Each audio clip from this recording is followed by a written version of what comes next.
Hey solos, so you're going to Epic Universe all by yourself, or you're going with somebody else, but you're hoping for a lot of solo time, and you are wondering if Epic Universe is a good park to make that happen.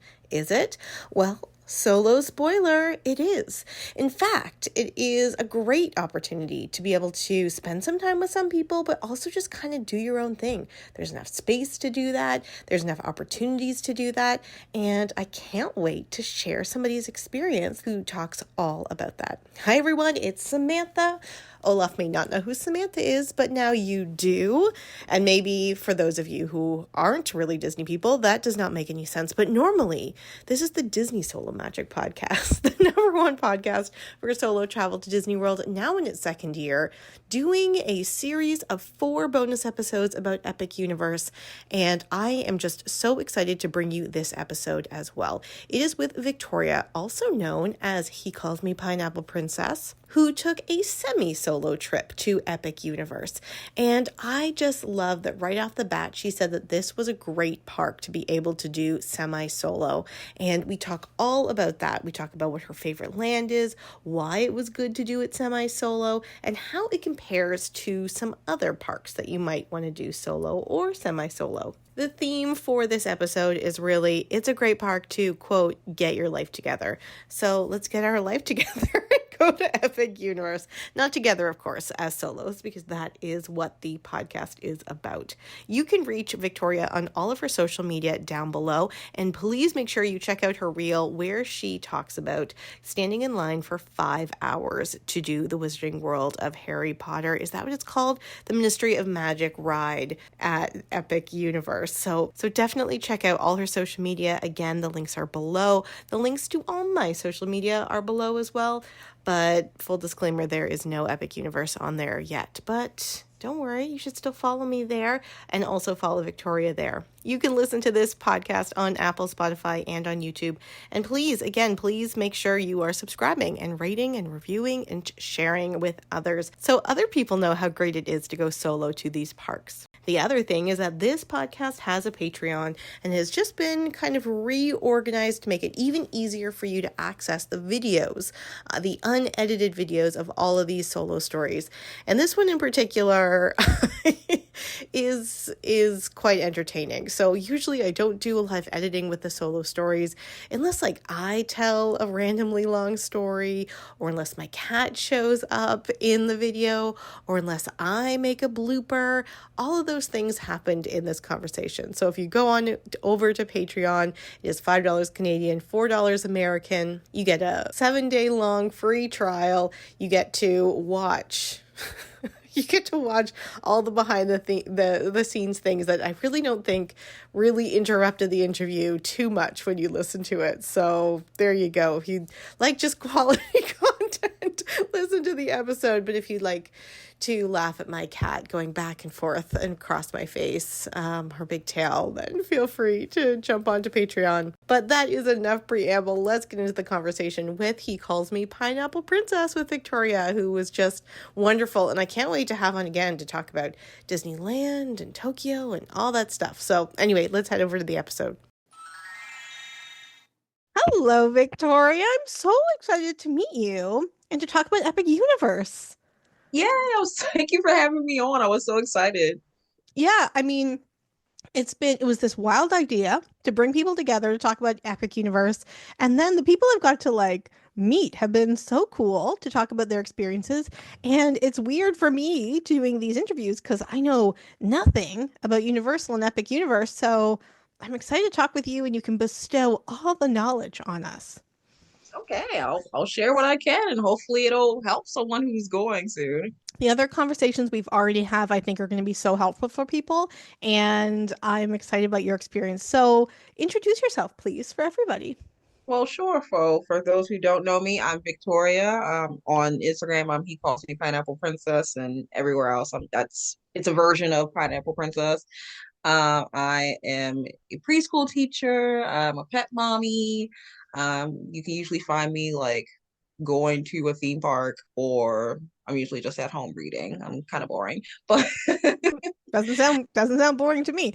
I Uh, mean, if you're spending your time, because you're in Florida, so if you're spending your time in the heat with preschool kids and going to theme parks in your spare time, I feel like reading is the best way to balance that out. oh, I'm actually not from Florida. But you're in Florida, no? No, everyone thinks that, and I'm like, nope, I'm from Maryland. That's amazing. Yeah, so like I just go so often that people think, and I'm like, okay, sure. So you're not in Florida, you're in Maryland. Do you drive or you fly? I usually fly. I have driven before, but only because I needed to. I'll only do it if I need to. But usually I fly. It's only like a 2 hour flight, so I just put on like 2 episodes of Downton Abbey, and then I'm in Florida. So, so it's Okay, like, I'm very excited to also talk about Downton Abbey, but not in this episode. Did you also post about Spice Girls? I did, Yeah. Again, I feel like there's a lot of other conversations we can have. Okay, well, that's wonderful. I'm glad that I'm speaking to a non-Florida native about their experience with Epic Universe. So let me just go right off the bat. Is it worth going? Is it worth going solo? Especially when you're coming from a different, I was going to say province, because I'm Canadian, coming from a different yeah. state. For me personally, I feel like most theme parks are worth going solo, but Epic Universe particularly, I really think it's worth going solo, mainly because, when you go solo, you have the benefit of like not having really to have conversations with people about what we're gonna do, who's gonna go where we're gonna eat, like that kind of thing. You can just kind of follow your own path and do it however way you want. And this is essentially what I did. Like I did go with a friend, but we kind of like spent half the day apart because there were things we wanted to do. So for the most part, I did do it solo minus one ride. Um, I personally feel like there's so much there, and we still didn't technically do everything. I think personally it's a 2 day park. But solo, I think it's quite honestly perfect to do solo. Oh, I love that. So tell us more, especially in comparison to like a different Florida park, for example. I feel like it's not really a confusing layout because, it's in a way they kind of took the Magic Kingdom hub and spoke system, but use portals. So it's like you have Celestial Park as your hub, and then you have the portals that go off to the side. So it's not a confusing layout, but it's still very vast and detailed in each portal. So you could probably spend a good amount of time in each one. Um, Theoretically, if everything's running, I feel like you can get everything done, but you don't want to do that. You do not want to do that. There's so many little details and Easter eggs and things to try that's why I say it's more of a 2 day park compared to I guess Magic Kingdom because I said it. Magic Kingdom is familiar. It's comfortable, it's home, nothing wrong with that. It's so embedded in Americana that it's familiar to even people that haven't gone yet. Mm-hmm, Versus mm-hmm. Epic Universe where it's like the same layout, but like this is new, this is fresh. There hasn't been a theme park that's been built from scratch domestically in like 20 plus years, is my understanding. So this is new, this is exciting. We have videos, we have all this stuff that they put out months prior, but it's one of those things you have to experience on your own to truly understand like why it's so special. Well, what I thought you were going to say about Magic Kingdom is like I know a lot of people on this podcast talk about one of the great things about going to a place like Magic Kingdom solo is that there are you can really take in the details, that you can really find these spots to just like people watch and take in the atmosphere. And so what I thought you were going to say is like it's similar to Magic Kingdom in that you can do that even more there because that's kind of what I'm hearing from you, that like it Yeah, is a place with so many details that when you go with other people, you're so rushed sometimes you don't get to see that. But if you're there by yourself, you can just like experience, like learn what they're trying to tell you through the stories. that's essentially what I'm saying. Yeah. I mean, Okay, no, good. don't get me wrong. You can do that with Magic Kingdom, but with Epic Universe, I kind of just noticed a lot more. Like I Yeah. noticed um Well, I love how you said that, like, even if you haven't been to Magic Kingdom, there's an element of familiarity because of how it's like already in the cultural lexicon, and also that it Hmm. picks up on a lot of Americana as well, right? You kind of know what to expect. Yes. And so and I mean Epic Universe is new, of course, but it's world building in a way that it delights your senses because you're constantly surprised, but it's in a structured environment, so you're not like you're like you can be surprised but not like scared. Absolutely. And I will say, like, they benefit from being able to use IPs in this park because essentially every portal is an IP. Hmm. So it's something for everyone. Like, for example, I love the Universal Monsters. So I spent most of my time um in Dark Universe because that's what I like. But most people with families and like even older people, I find are going to Isle of Berk where How to Train Your Dragon is. Um, some people have spent a lot of their time in Super Nintendo World. Like there's still that familiarity, but it's for such a diverse range of like Mm. fandoms, which I found that very fascinating. And they're so immersive in their own lands. Like you'll never really know what's inside until you go in, and it's so vast and big. Like you think you're in the land itself, but it's much bigger than you realize.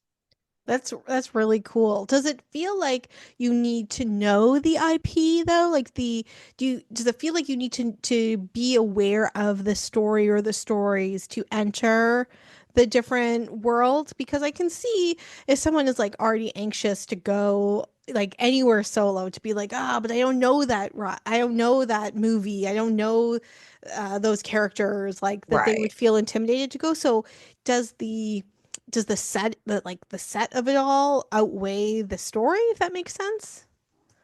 Personally, I feel like you don't need to know too much because I don't know a lot about How to Train Your Dragon. I kind of just watched the film just to like get a basis. Everyone has said that. Like, which is funny because there was a lot of people that was like, "You haven't seen How to Train Your Dragon," and I'm like, "Do I look like someone who's watched How to Train Your Dragon?" But it is a good movie for what it is. I will say that. But like that's really all I knew. I only saw the first movie. Before that, I just knew it was a boy. I knew it was a dragon. Beyond that, it's not House of the Dragon. I like Game of Thrones, but when I walked in, I was like, okay, I get it. Like it looks like the movie that I watched, but I got the concept. I'm like, okay, there's dragons.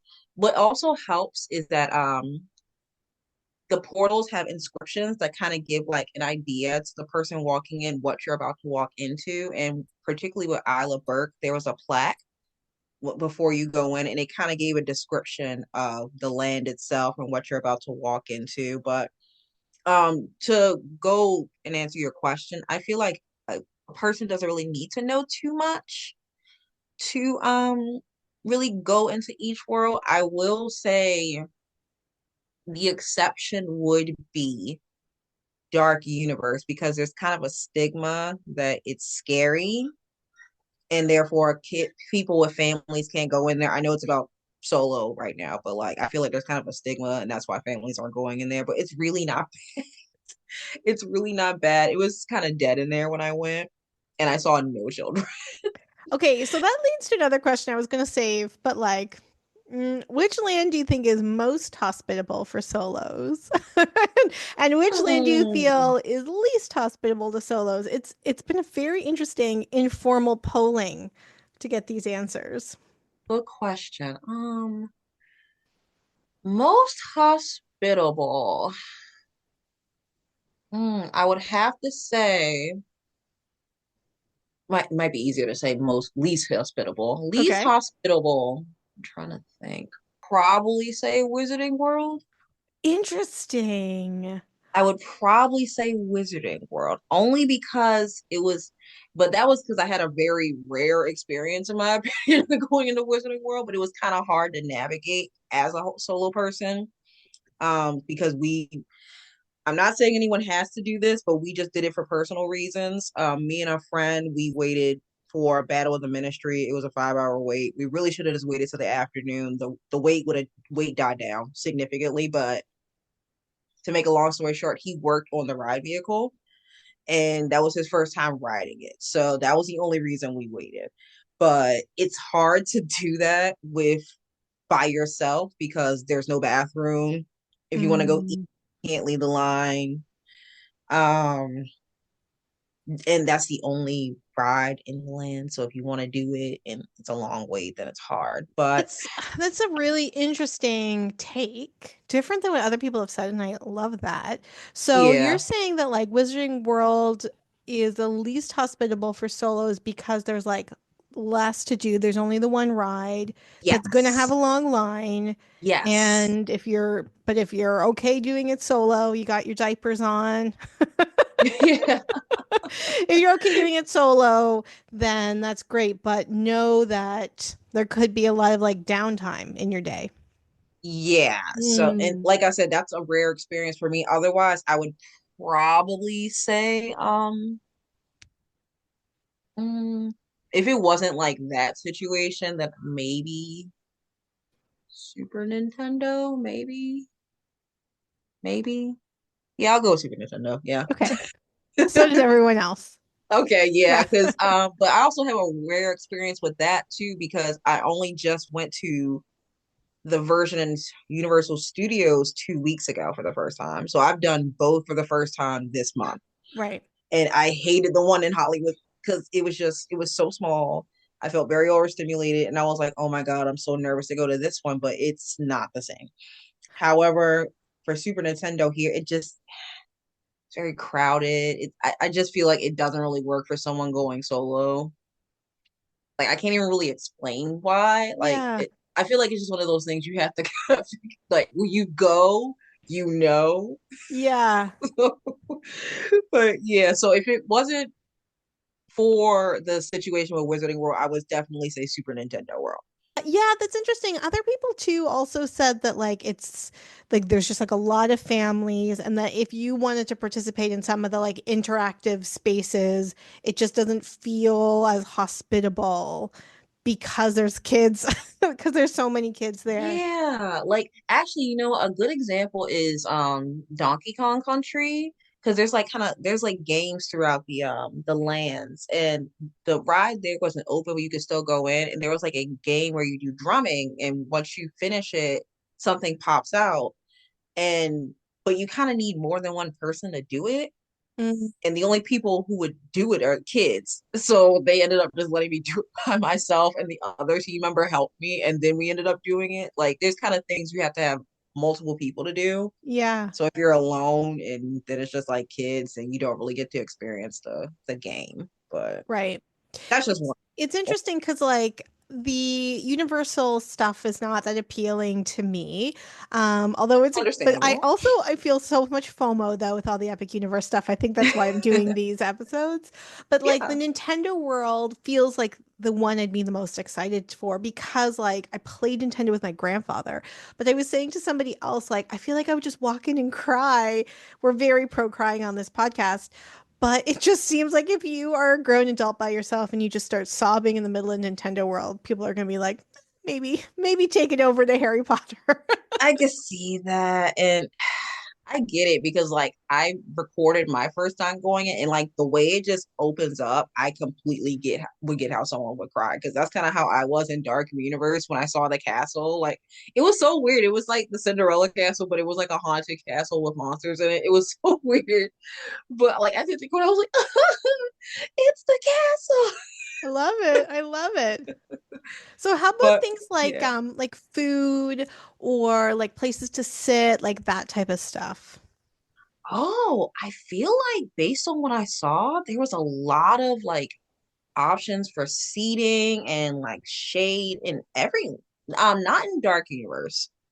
But I also don't really no, I would say Dark Universe didn't really have a lot of outdoor seating, but if you go to the bar and the restaurant, there was a lot of seating. But overall, there is a decent amount of seating. The food we had, I did not have a bad one. I will say that.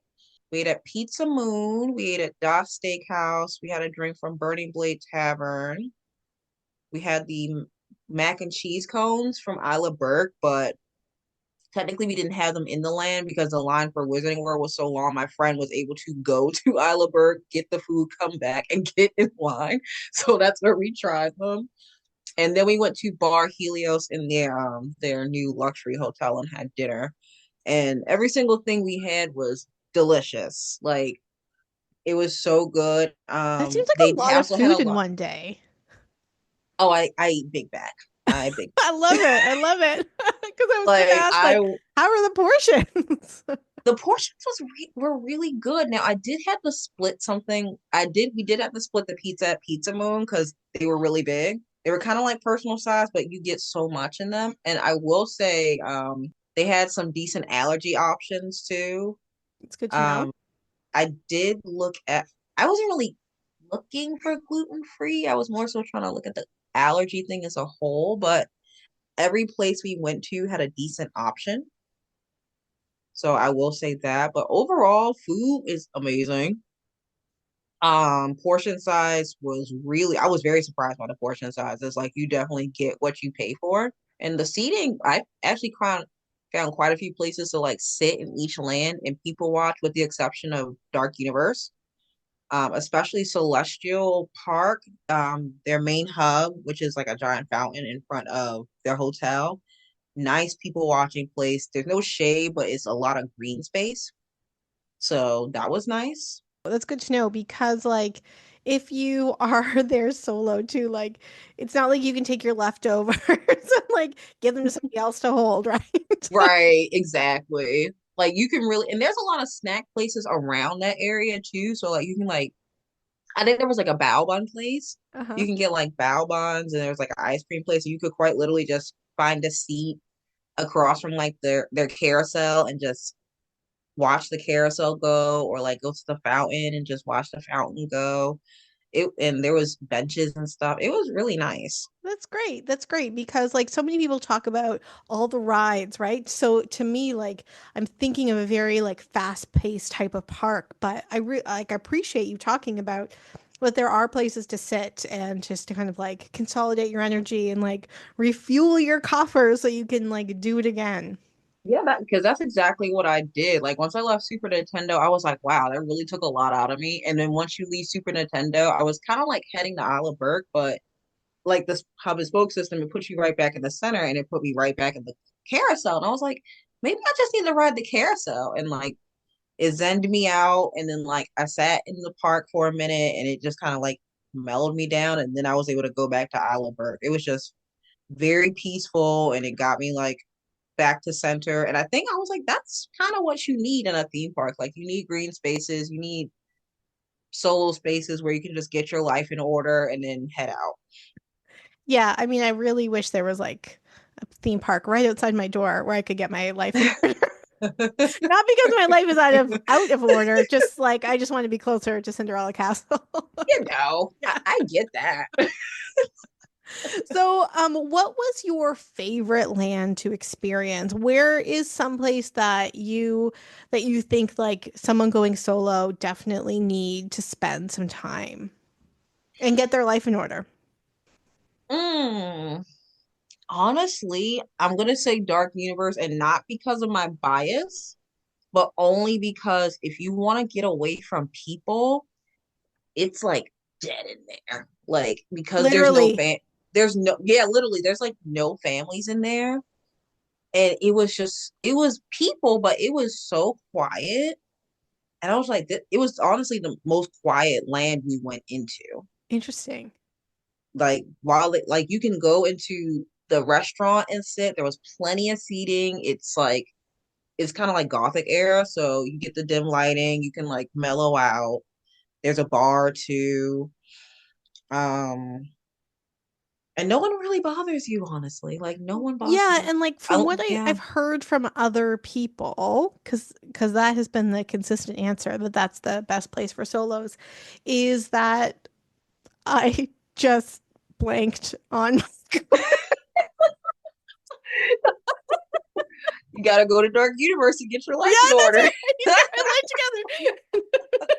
And that's why it's fun to watch on Patreon. You go. You should get the Patreon, Yeah, guys. gotta get the Patreon, guys, so you know how many times it took to do this. Okay. What's interesting about you saying the dark universe, that's what it's called, right? Dark universe, the scary Hmm. land is the best place for solos because everyone has said that, is that it's also a place that you can go, but you aren't going to necessarily be scared. Like it's not the personification of Halloween Horror Nights where there's like going to be things Yes. popping up. So even if you're not full on horror, you can still really enjoy it because it often is just like more of an adult place.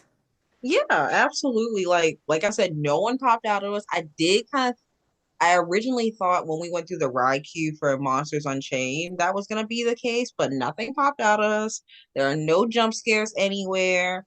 Like we did see characters kind of roaming around, but they don't approach you from what I saw. Like if you approach them, they will interact. Yeah. Unless they have like a set meet and greet, in which case you have to approach them. Right, But right. Yeah. like no one's gonna bother you unless you come to them, you know. So you can Yeah, just like do your own thing. I think that's great to remind people too because you can be around gothic horror stuff but not be scared, right? Yeah, like Yeah. you can appreciate gothic horror and it not bother you, you know, like it's okay. And I will say it's very, very pretty. I was gonna just say it's not gory, right? No, not at all. Yeah. No, and I'm not really a gore person to an extent, but there was no gore. It's quite literally like Victorian Gothic Universal monster-esque. Like there's no gore. Yeah.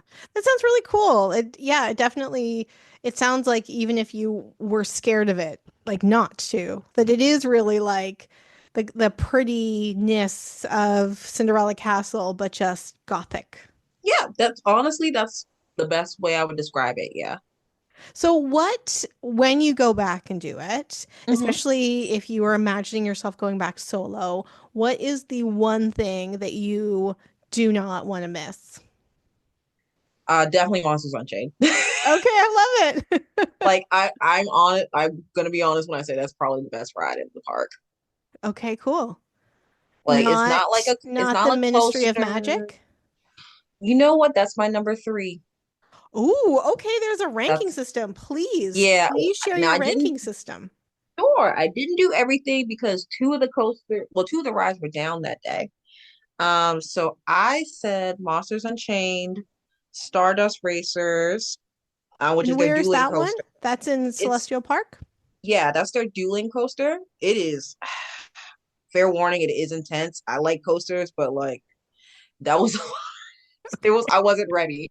Third one, Battle at the Ministry, then Hiccups Wing Gliders.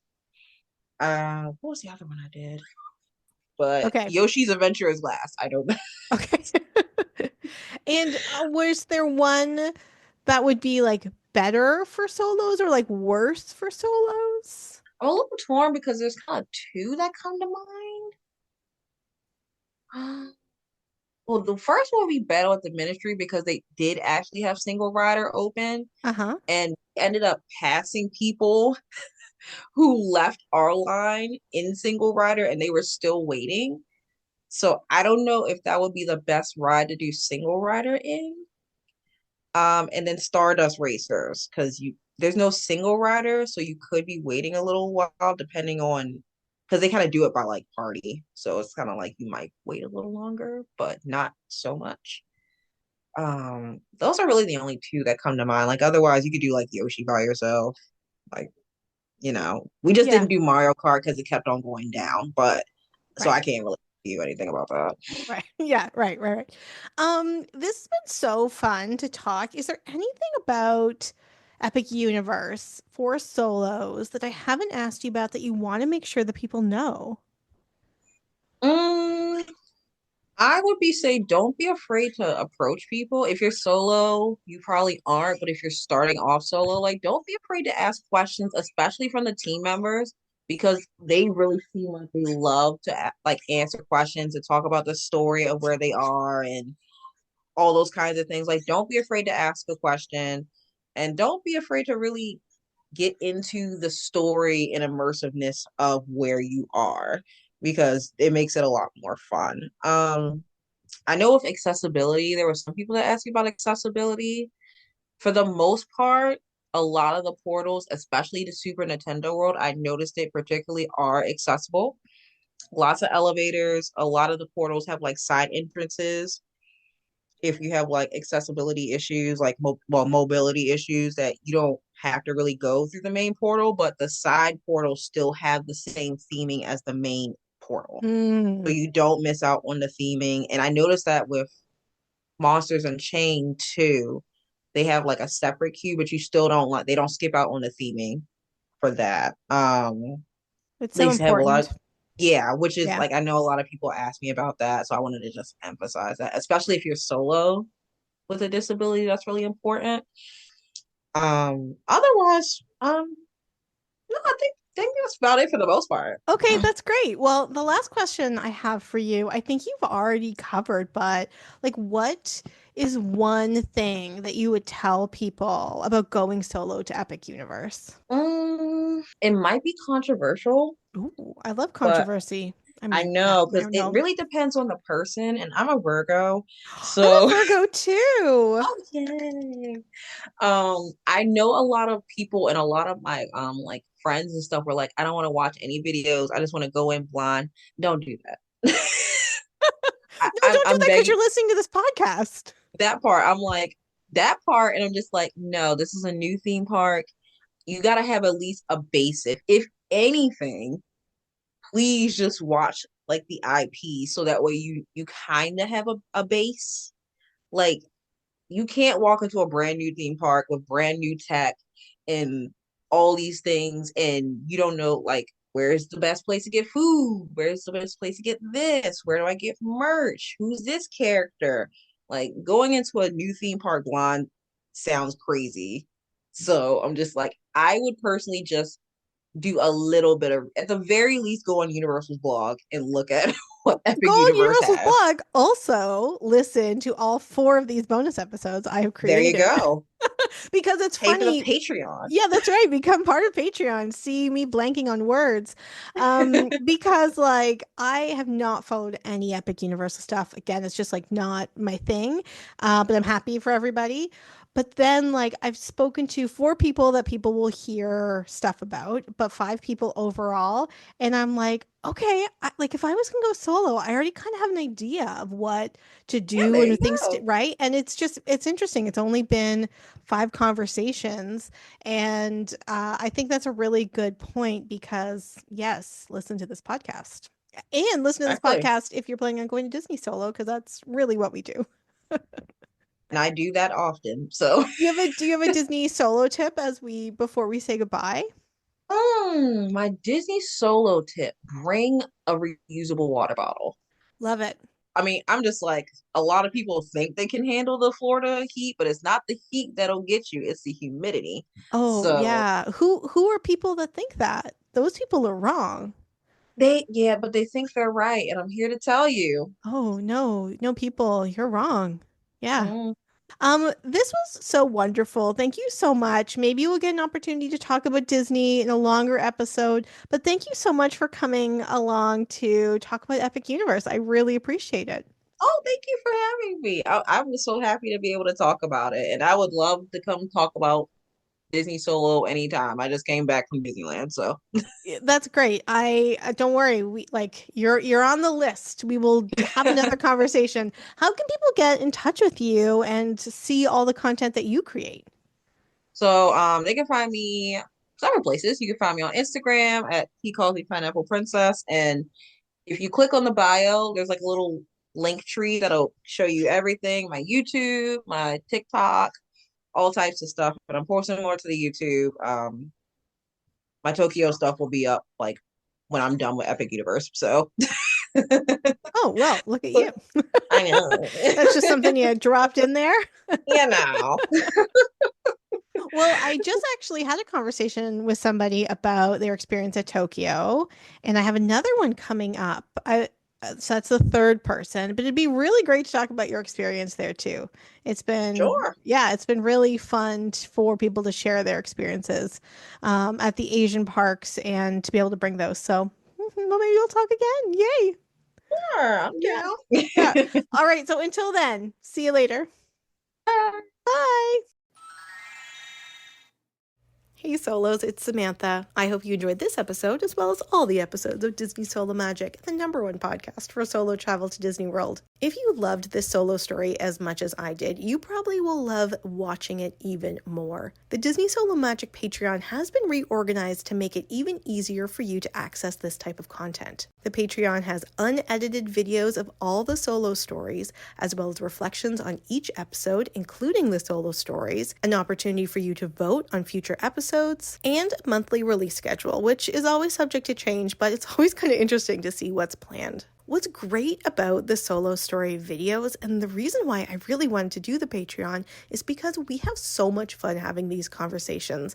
And when you're listening to them, you don't totally get all of the looks, the gestures, the outfits, the laughing, the bloopers, the nose blowing, and all of that stuff that just make it like two friends having a great conversation. And we want you to be part of those conversations. So join Patreon now. It is $5 Canadian, which is about $4 American, $1 a week, or just over $1 a week, and that way you get access to these videos and can join the conversation and have even more fun. Plus, there is a free trial, and for those of you who signed up for the free trial in the different organization that I had for Patreon, guess what? You get to sign up for another free trial and get another week. I hope this organization of Patreon works really well for you to be able to see how fun it is to have these solo stories, and I can't wait to have more. I am booking solo stories up until September and October, so you don't want to miss access to how fun it is to have these conversations. And if there is enough of us, maybe we can have a big solo story meetup one day this summer. So please join me on Patreon, although